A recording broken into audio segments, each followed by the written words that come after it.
So today I'm with V. V, how old are you? 33. V, how many years have been lost in Phoenix? Almost 2. What happened 2 years ago to cause you to come out here? Had some family issues at the time, and I just became like self-secluded. Like I just had a breakaway type thing.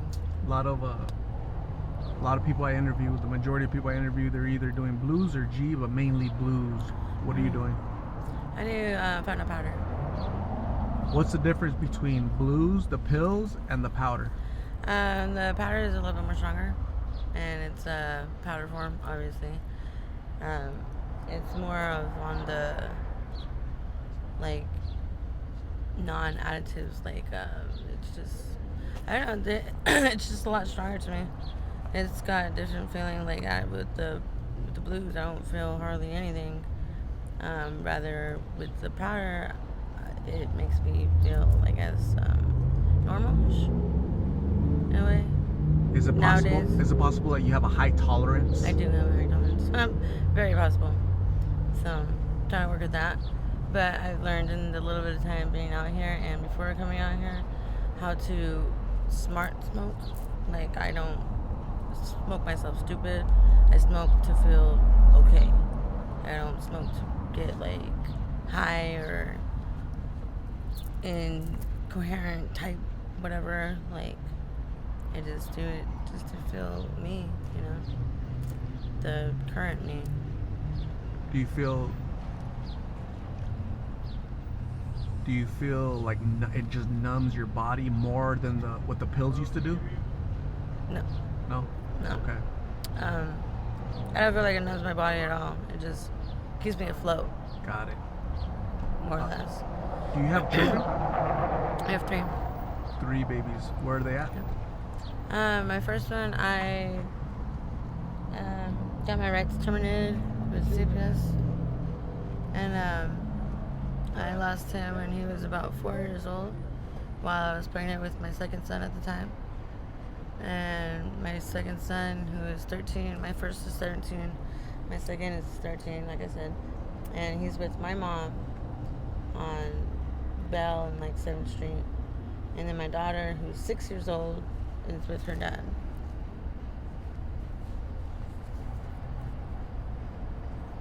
Has addiction been the cause of you losing parental rights? At that time, no. It was different circumstances and whatnot. Got it. Do you ever see yourself returning to being a mom? Definitely. What has to happen in order for you to get there? I had to put my big girl panties on and, tie my shoes and quit tripping. Just do my responsibilities again.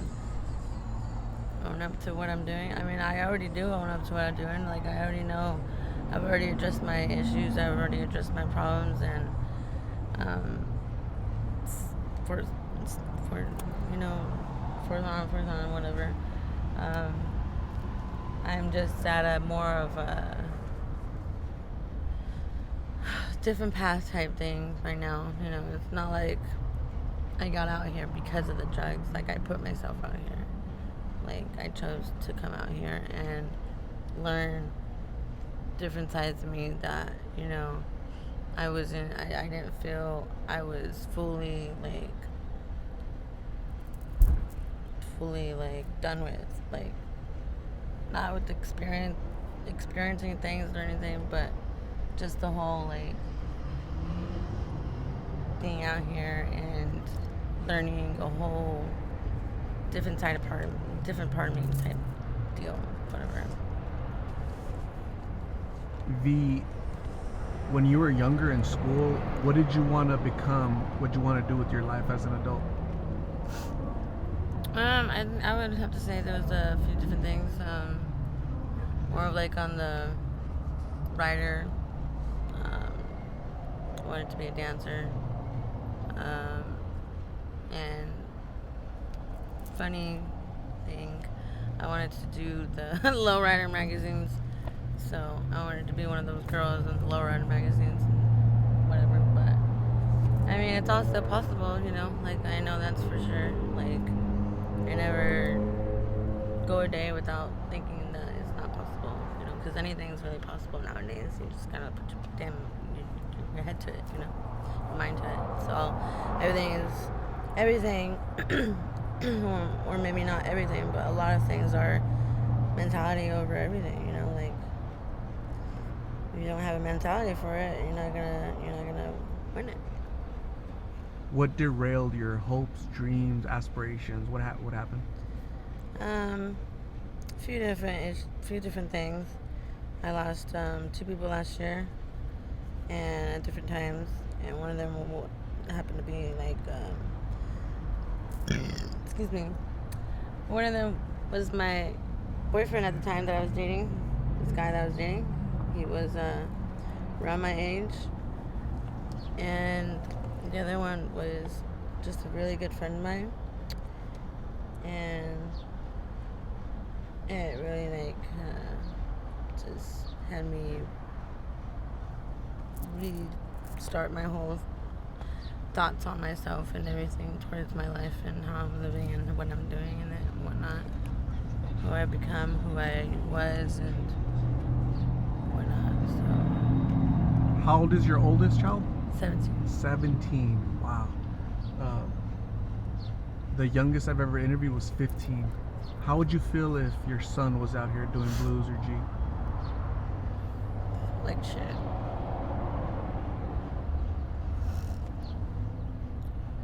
You know, no parent ever wants to really go and face the facts of, you know, your child or any kind of loved one at that be on the streets of anywhere.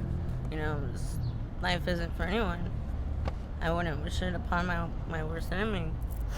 And that's true fact right there, you know. Like, it can't get any more realer than being out here, like, having to go every day with people looking at you, judgment, like, you know, judging and, you know, looking at you like, oh, you're just a drug addict, oh, you're just a bum because you live on the streets. Like, there's nothing to do. That doesn't make a person.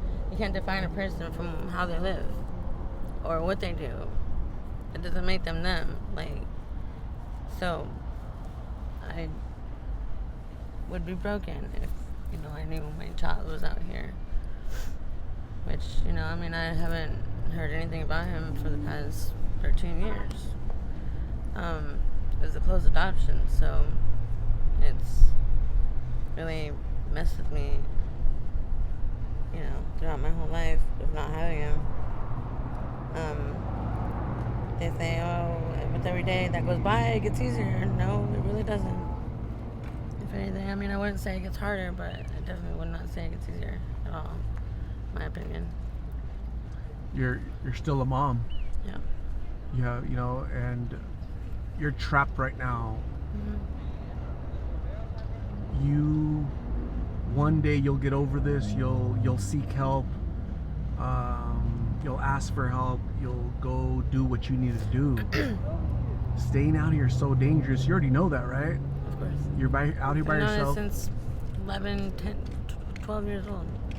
I've known that since then. Like, this is not the first time that I came out to the streets or been on the streets. It's just the recent time that I've been on the streets. This is the most recent. Yeah. Wow. Seems like you've had a lot of conflict, a lot of grief, a lot of sadness, turbulence in your life. Yeah, because I'm trying to be, you know, someone that I know I have slowly became in life, and it's not because of the streets, but it's enhanced it a little bit, being on the streets and whatnot. There's a part of me that loves it just because it's real life. It's real life out here. Like, you can't get any realer than this. You really can't. Like, I mean, yeah, you go to another country and you hear about these fightings and wars going on and whatnot, but this is like, you live every day with constant battle of how to get food or how to freaking where you gonna sleep, you know? Where you gonna lay your head down? who's gonna take my stuff? Who's gonna not take my shoes off my feet or whatever? You know, having to rebuild your stuff every day or every other day or every week. It's not a winner, you know. V, my last question. Do you have a message for your family, your children? If they see this, you want to tell them something? I love them, and I'll be home soon. And I just can't wait any longer. Just hold them and tell them that I apologize, and I apologize for everything that I've done or have done to make them be in sadness because of me, and unhappiness because of my doings and whatnot. One message to young people out there. There's a 12-year-old, 13-year-old V. She wants to be cool. She's gonna go to a party. A friend's gonna give her something. What should those young girls do? It ain't worth it. It's not worth it. For a little bit of 30-minute scenery of being cool, compared to your whole rest of your life living the way in health and everything healthy and just sober and not having to worry about where am I gonna get my next sack or what am I gonna do for my next stuff, whatever. Like, it's just not worth it. V, thank you very much for talking to me. I really appreciate you so sharing much. your story. The whole purpose of this video, my channel, is prevention through awareness. By you having the courage to share your story, you're gonna save one person out there, okay? So Okay. I'm gonna give you my card with my number on it so you can call me if you ever need to write a treatment or somebody to talk to, and we'll get you some lunch, okay? All right. Stay safe. God bless. We'll talk to you Thank soon, so much. okay? All right.